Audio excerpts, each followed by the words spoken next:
श्री भगवान हमारा भाई अरे व्यवहार निवाते शर्म भरी गई है वतनी खातर माहौल गरम करी गई है व्यवहार निवाते शर्म भरी गई है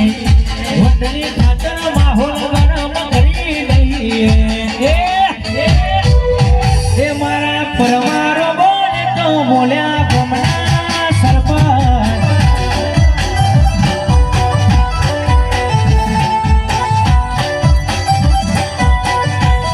अन्य व्यवहारी वाते शरम भरी गई है वटनी खातर माहौल गरम करी गई है व्यवहारी वाते शरम भरी गई है वटनी खातर माहौल गरम करी गई है मारू जामखा बोले तो बोल्या घुमना सरपंच